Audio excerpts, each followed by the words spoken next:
I speak to you this morning in the name of God, Father, Son, and Holy Spirit. Amen. You may be seated. Well, they say there are two groups of people in the world.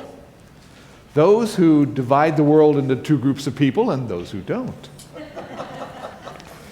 Like people who love dogs and people who like cats.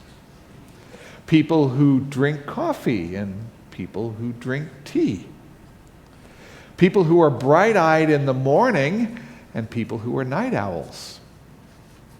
Or one of my favorite divisions, those who like to read a book from the beginning straight through to the end, and those who like to go to the last chapter and read it first to find out how it's going to end.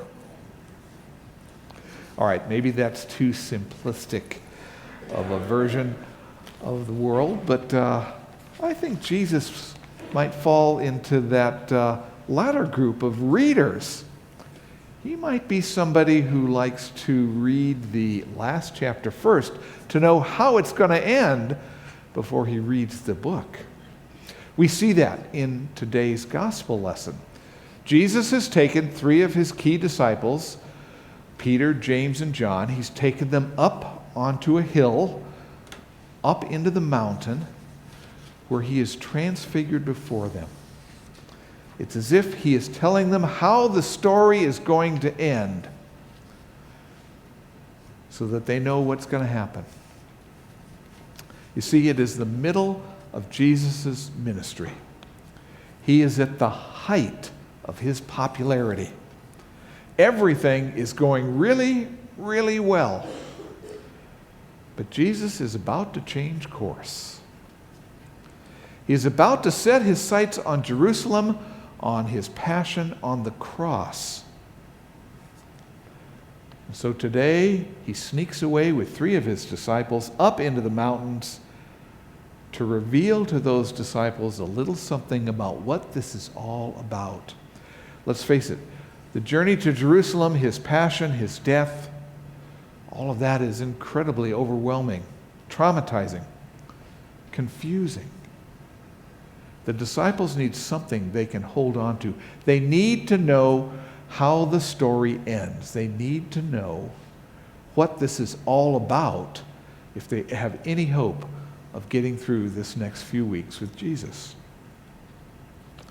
And so there, up on the mountain, the disciples experience the transfiguration. Jesus, in all of his glory, revealed as the fullness of God. He's there talking with Moses and Elijah, the sum of all that has come before him, the sum of the law and the prophets. He's talking with them about how he is going to fulfill everything into the future. This is the Son of God, God himself, in our midst. And the disciples see it, maybe for the first time. And then there is that voice of God. This is my Son, my beloved. Listen to him. So what does this experience have to say to us, especially as we stand on the threshold of Lent and are beginning our own journey with Jesus to his passion and to his cross? Let's take a look at this and see what it might say to us. First, God the Father is affirming Jesus by saying, "This is my Son." Yes, this is big, very, very big. God the Father is announcing that he is in our midst, the very presence of God. You see, this is the role of the first Son. The first Son represents the Father, represents the entire family. The first Son is the Father, if you will. Back in the first century, the first Son is the one who runs the family. He makes decisions in connection with the Father, about how things are going to be done, the first son's word is legally binding against and with that family. Whether it's in work or in business or among the family or out in the community, the eldest son is the face of the father, the face of the entire family. He speaks for the father and for the family. He is the very presence of the father and the family. So Jesus is not just another set of laws that God has sent for us to follow. He's not just another prophet or wise teacher to explain this all to us. He is even bigger and mightier than that. What the Transfiguration is telling us is that Jesus is God incarnate, God himself in our midst with us every step of the way. This, you might realize, is a game changer. Jesus is the completeness of God in our midst, fulfilling all that was before and all that is to come. So the Transfiguration is telling us that we worship not a God in some far-off place, but a God who is with us, right here, right now, in the midst of all of you. That's what that voice is saying about Jesus. This is my son. How does that impact your lives, and knowing that God really is with you? Okay, let's look at the next part, the second part of that God speaking. This is my son whom I love. All right, yes, it really is all about love. The way of God is the way of love. All of God's relationships are based on love. All of our relationships should be based on love as well. God has set this pattern. He has set it in the relationship between the Father and the Son, between the Son and the Spirit, between the entire family of God. That relationship is founded on love. And now it's our turn. Our mission is to live out that pattern. Our relationship is to make sure that all of our relationships are founded on love. Think about that for a second. All of our relationships, all of them, are to be relationships of love, because that is the essence and the pattern of God, relationships of love. So what does that mean to you, that our relationships are based on love? What does that look like to you in your everyday life?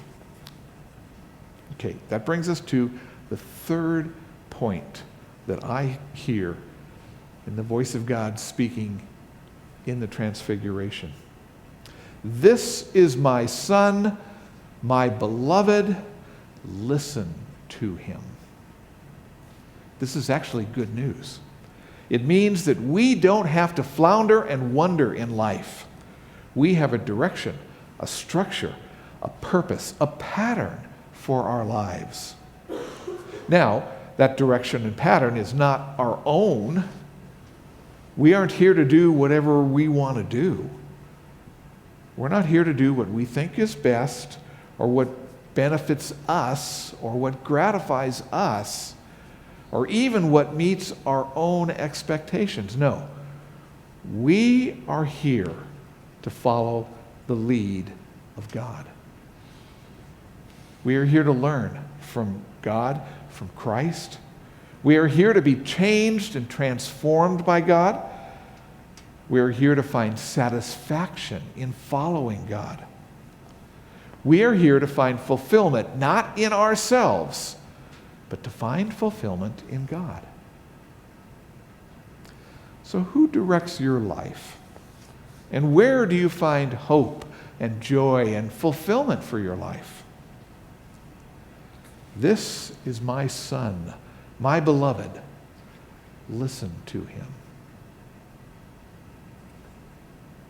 Okay, one final image. Trying to pull this all together and try and make sense of what it means for us. This story comes from Dr. Elisabeth Kubler-Ross. You may remember her famous book on death and dying. And in that book, she talks about a hospital that she worked in and a housekeeper in that hospital.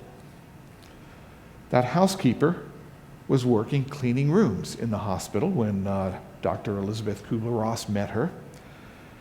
That housekeeper was very faithfully and quietly cleaning patient rooms. And she was often assigned to clean the rooms of patients who were dying.